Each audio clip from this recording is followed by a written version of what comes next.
Hey everybody, I'm Tim Mooney. If you're a student of theater, English, history, Shakespeare, or Julius Caesar, or if you just want to understand any of these a little better, you'll want to stick around to hear how you can finally get Friends, Romans, Countrymen, Part 1.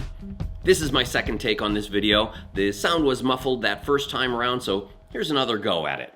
Once again, I'm working my play, Breakneck Julius Caesar, back up into performance shape, and you can catch this speech in the context of the full play this Sunday and Monday, January 31st and February 1st, 2021, on Facebook and on Zoom, respectively. Both shows at 8 p.m.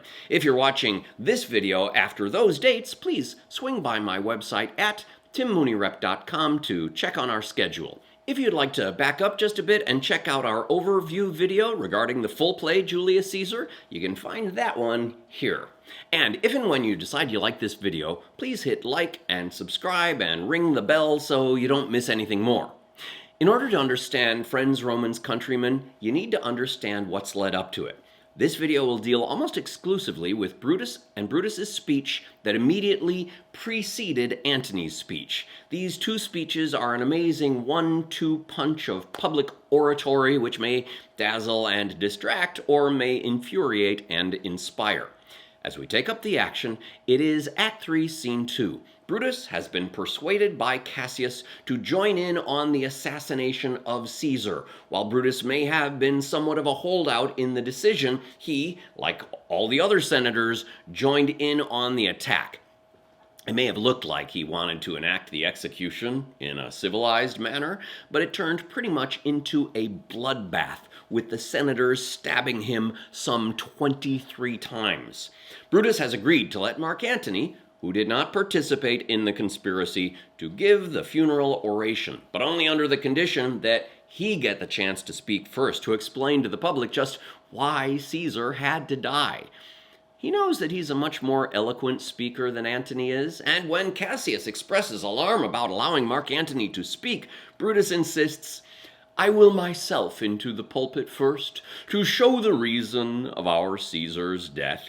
It will advantage more than do us harm." Arriving at the forum, he begins saluting them as Romans, countrymen, and lovers. That probably sounds odd already. If you know anything about Mark Antony's speech, you probably know that it starts with Friends, Romans, countrymen. We may not know just how intimate Brutus was with any of the massive crowd listening, but lovers does seem to be an odd overreach, perhaps promising a little more than he's likely to deliver. He continues, "Hear me for my cause, and be silent that you may hear. Believe me for mine honor, and have respect to mine honor that you may believe. Censure me in your wisdom, and awake your senses that you may the better judge." Now that sounds like clever wordplay. At first he seems to be saying, hear me, believe me, censure me. But if you look a little closer, he's also saying, be silent, give me the respect I deserve, and if you are in your right senses, then you won't censure me. He continues, "If there be any here in this assembly, any dear friend of Caesar's, to him I say that Brutus' love for Caesar was no less than his. If then that friend demand why Brutus rose against Caesar, this is my answer, not that I loved Caesar less, but that I loved Rome more." He's suggesting, I loved Caesar every bit as much as you guys did, and if me killing Caesar seems to contradict that, well, that's because I was looking out for you guys, because I love you guys so much.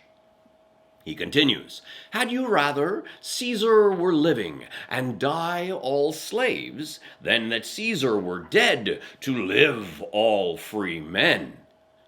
So that's what we call a binary choice. Either or, this or that. Either you want Caesar dead, or you want to be slaves and die. How well do you think that holds up under examination? Brutus continues before they have time to think about it too much.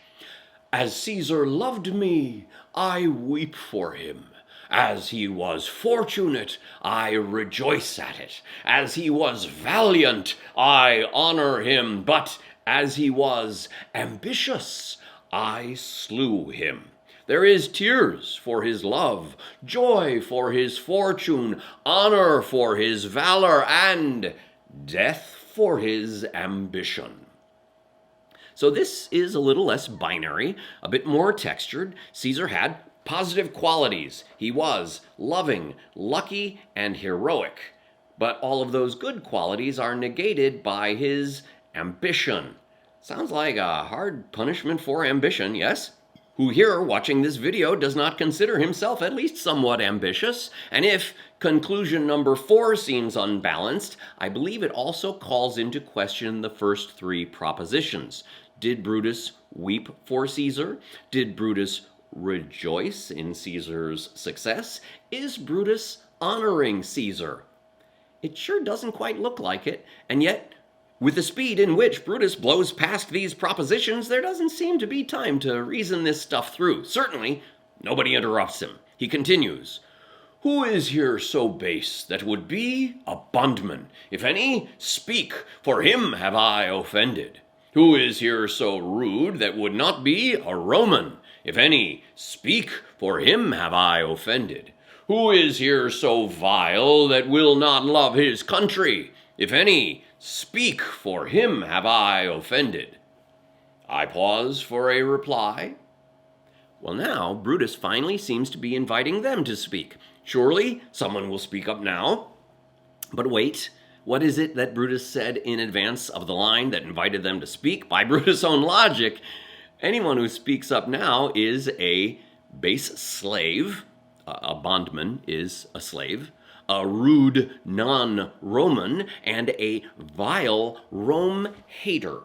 Who in their right mind is going to speak up in that context? And having given them that option, he gives them a moment to think about it. I pause for a reply. At best, a few scattered members of the crowd mutter, "None, Brutus, none." "Then none have I offended. I have done no more to Caesar than you shall do to Brutus." Wait, what? Brutus is suggesting that they will one day stab Brutus 23 times? Is he planning on taking over as dictator and being just as domineering as Caesar was? And somehow they are just as guilty, or will in the future be guilty, of the assassination that they will one day execute on Brutus. Just as in the preceding scene in which Brutus coaxes his fellow assassins to bathe our hands in Caesar's blood, up to the elbows. He wants everyone to have blood on their hands. He wants bloody hands to be the new fashion statement, if only so that his own bloody hands perhaps stand out a little bit less. At this point, Antony has made an entrance carrying Caesar's body. Here comes his body, mourned by Mark Antony, who, though he had no hand in his death, shall receive the benefit of his dying, a place in the commonwealth, as which of you shall not? Okay, what was that? Mark Antony was innocent, but somehow seems like he will profit off of Caesar's death? Does that mean that Antony is a little guilty too? Has he been bribed to look the other way? But no, Antony's so-called benefit is a place in the commonwealth. That is to say, a citizen.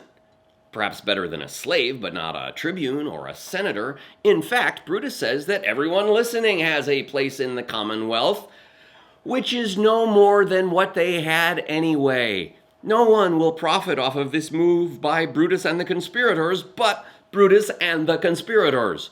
Mostly Brutus. He makes it sound like he's giving Antony and the citizens some great benefit. And for the moment, he seems to have dazzled them with his BS, because he goes on to say, "With this I depart, that as I slew my best lover for the good of Rome, I have the same dagger for myself when it shall please my country to need my death." Again, we note the use of the term lover here. Brutus seems to be a little too chummy by half, especially to the guy he just killed. But again, he's suggesting that the country will want him dead. Perhaps he is holding the dagger to his own chest, saying, "I'll die for you, Rome, if that's what you really want." And they respond to Brutus' little fever dream by crying out, "Live, Brutus, live, live! Give him a statue with his ancestors! Let him be Caesar!" Good countrymen, let me depart alone, and for my sake, stay here with Antony. Brutus is going to make a grand exit amid the cheers of the crowd. He has assured them a place in the Commonwealth and suggested that they would all have killed Caesar if they knew what he knew about Caesar. But what is it that he knows? It all comes down to a single word: ambition. As he was ambitious, I slew him. That was as close as he got to explaining his reasons. But in the flurry of it all, they pretty much didn't notice that was it. This is the victory of rhetoric, manipulation, and clever phrasing over content. He finishes up.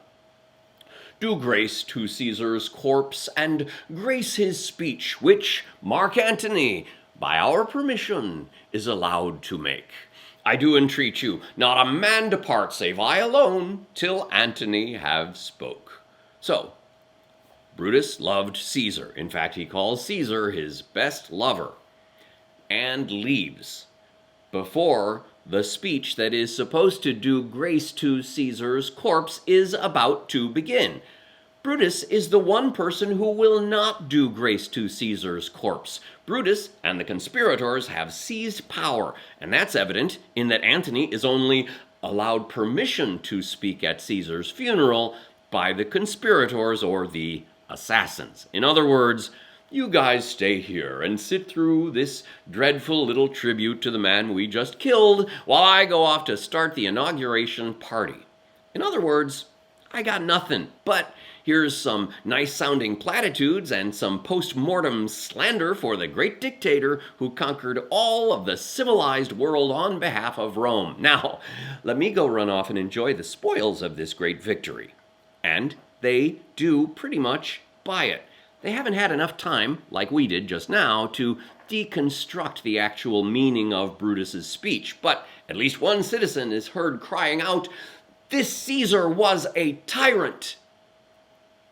So imagine for a moment that you are Antony walking in on this conversation. How do you top that? How do you swing public opinion back in your direction? You are now just an average citizen with a place in the Commonwealth. How do you outspeak that dazzling rhetoric? Well, there's only one argument that Brutus gave, and that's the one that Antony will spend about 7 minutes taking apart: ambition. What evidence of Caesar's ambition did he actually provide here? And was it really Caesar who seems to be the ambitious one in this scenario? You may want to click here for another deep dive, this one into Mark Antony's counter-argument, which is, as you know, Friends, Romans, Countrymen. If you'd like to see this speech, you can catch it as part of my one-man show, Breakneck Julius Caesar, on Sunday, January 31st at 8 p.m. on Facebook, or on Monday, February 1st at 8 p.m. 2021 on Zoom. Or this show is also available to book for schools and organizations at special discount rates during the middle week of March, also known as the Ides of March. As you may or may not know, Breakneck Julius Caesar is one of 10 one-man plays I'm performing in rotation. All of these shows are available to tour to your school, your theater, your conference, or festival, either in person or virtually. Breakneck Julius Caesar is also available as a book with lots more background. I am Tim Mooney of the Timothy Mooney Repertory Theater, and we are a not-for-profit organization dedicated to inspire, inform, enlighten, educate, and entertain. If you'd like to support our mission, please swing over to timmooneyRep.com, hit the donate button, or join our Patreon campaign, which has fun perks such as this book, t-shirts, coffee mugs, sometimes free performances at patreon.com/TimMooneyRep. Thanks for joining me. See you on the stage.